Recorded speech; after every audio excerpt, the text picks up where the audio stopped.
Hi everyone, in this video I will show you how to make a forecast in Power BI. So before anything else, in order for you to create an account here in Power BI, you must have your working email address, not just your email address or business email address, but working email address.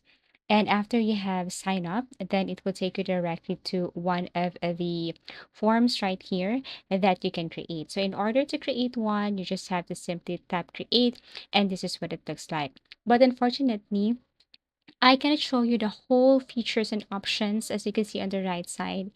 If you want to start, you just have to simply look for the line chart and then add some elements right here. But since I'm just using the basic version, I cannot let you see the whole features and how to create forecast BI. But I'm going to show you some presentation and picture in order for you to see what does it look like if you have upgraded your plan and you want to make a forecast in Power BI. So this is what it looks like.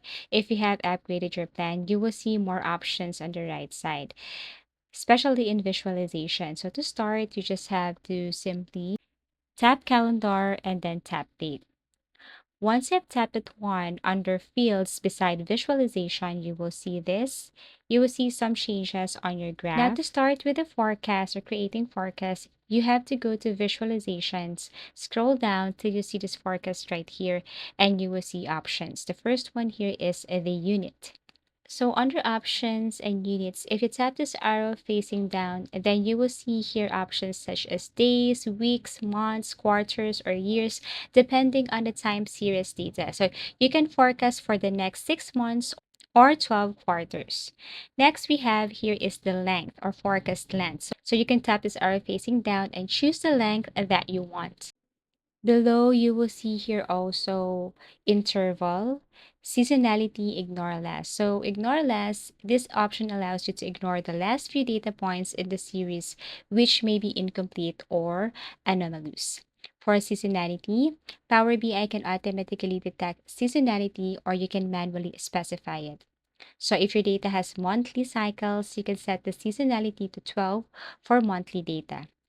And then last is this confidence interval. So this sets the range around the forecast to show uncertainty or variability.